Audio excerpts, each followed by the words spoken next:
Yang sudah sempat durhaka, tidak sempat minta maaf, meninggal dunia gara-gara dia pecandu narkoba, pemabuk, pezina, mati orang tua dalam keadaan susah.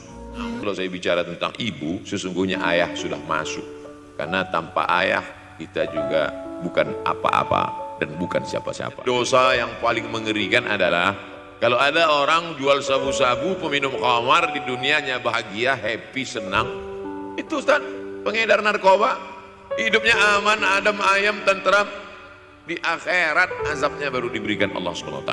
Tapi ada satu perbuatan dosa yang pasti di dunia dirasakan. Apa itu? Durhaka pada orang tua. Orang yang durhaka pada orang tua, di dunia dia tetap dapat, di akhirat dapat sekali lagi. Itu janji Rasulullah SAW. Hebat, rezeki banyak melimpah ruah, tapi jauh dari kebahagiaan. Apa sebab? Janji Rasulullah SAW. Orang yang durhaka pada orang tua di dunia sudah dapat, di akhirat dapat lagi, dapat. Di mana letak keadilan Allah? Kenapa di dunia sudah dapat, di akhirat dapat lagi? Yang di dunia itu baru DP-nya. Oleh sebab itu jangan pernah melawan pada orang tua. Jangan pernah melawan. Kalau belum bisa membahagiakan, jangan susahkan dia. Kalau belum bisa menunjukkan prestasi, jangan susahkan hatinya. Jangan sampai belum ketemu dengan wajah kita pun dia sudah susah hati. Baru nama kita muncul di HP-nya, kumat darah tinggi. Bunyi handphone dia lihat nama kita di situ, langsung berubah detak jantungnya. Oleh sebab itu jangan susahkan orang tua. Kalau mau merasakan bagaimana sayang mereka, coba hilangkan sayangnya itu agak 1 bulan, 2 bulan, 3 bulan. Itu baru terasa. Karena sifat manusia ini kalau sudah tidak ada, baru terasa. Kalau dia masih ada di depan mata kita, masih dekat dengan kita, kita merasa dia biasa-biasa saja. Tapi kalau dia sudah tidak lagi ada, itu barulah. Oleh sebab itu coba kalau mau merasakan, kasih tahu dia, Papa, Mama, untuk biaya kuliah saya 1 semester ini tolong jangan kasih dulu. Saya mau jual koran dulu. Saya mau kerja di Dorsmer dulu. Saya mau kerja loper dulu. Saya mau susah-susah dulu. Ketika saat kita tahu susahnya itu, tetes peluh keringat, air mata, di situ baru kita tahu, oh ternyata perjuangan mereka ini luar biasa. Kalau masih bisa membahagiakan dia, apa makanan kesukaannya, belikan. Suka makan apa dia, belikan. Itu yang dia inginkan.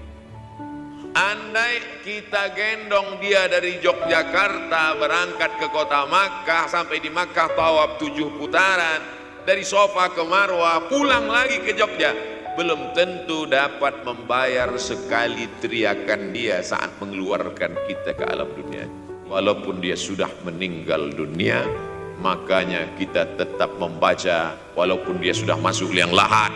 Jam 2 malam bangun, Rabbighfirli wali walidayya warhamhuma kama rabbayani shaghira.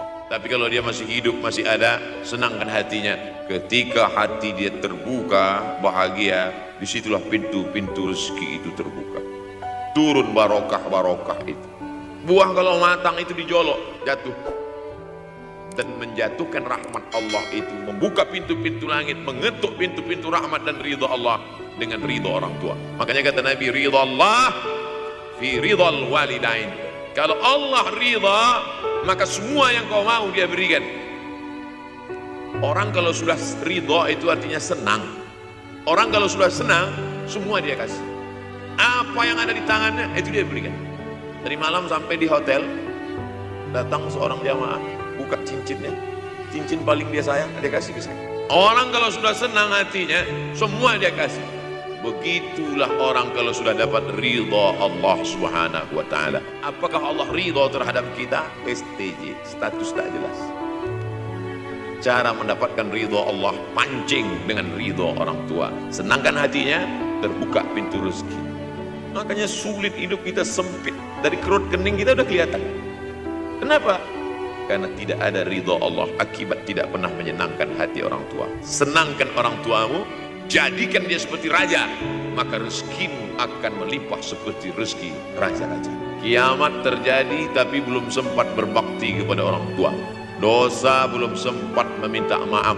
Silap dan salah berapa kali kita kencing di kainnya yang bersih. Berapa kali dia tidak jadi tahajud gara-gara kita menangis dari Isya sampai subuh, tapi kita tak pernah sadar itu. Berapa kali dia tidak jadi sholat duha gara-gara kita kencing. Berapa kali nasi yang sudah mau disuap masuk ke mulutnya tak jadi, bahkan dia tidak makan sama sekali. Dan berapa kali makanan dia belikan hanya untuk susu, hanya untuk menyenangkan kita. Pernah kita balas, dan dia tidak pernah minta balas itu. Senangkan hatinya. Apa pakaian yang dia suka? Orang tua itu tidak minta yang besar, asal ada sih. Ketika dia senang melihat itu, bahagia hatinya, nampak senyum di tepi bibirnya, pada saat itulah rahmat Allah terbuka. Pada saat itulah ridha Allah datang. Mengapa sulit mencari pekerjaan? Mengapa payah mencari penghidupan? Salah satu yang mempersempit ridha Allah itu adalah karena tidak berbakti kepada orang tua. Kalau dua-duanya sudah tidak ada, Pak Ustadz, masih ada keluarga. Ada keluarga. Al-khalah bimasabatil saudara ibu, kakak ibu, adik ibu, sama seperti ibu. Sambung lagi silaturahim, buat dia senang, buat dia bahagia.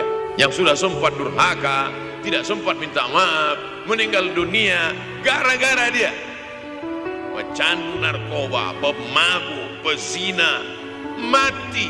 Orang tua dalam keadaan susah, na'udzubillah. Sudahlah tidak membahagiakan, malah menyusahkan. Orang yang durhaka pada orang tuanya, insya Allah anaknya juga akan durhaka kepada dia. Oleh sebab itu maka jangan pernah durhaka. Kalau sempat durhaka lalu kemudian meninggal dunia dia, Pak Ustadz, sudah meninggal pun tetap masih bisa berbakti. Pertama dengan doa, kedua dengan sodakoh. Kalau kebetulan rezeki banyak sodakoh. Kalau tidak ada rezeki melimpah, doa, bangun malam, Rabbi firli, ya Tuhanku ampunkan aku, wali walidayya, ibu dan ayahku, warhamhuma, sayangi mereka berdua, kama, sebagaimana rabbayani shaghira, sebagaimana mereka mendidik aku.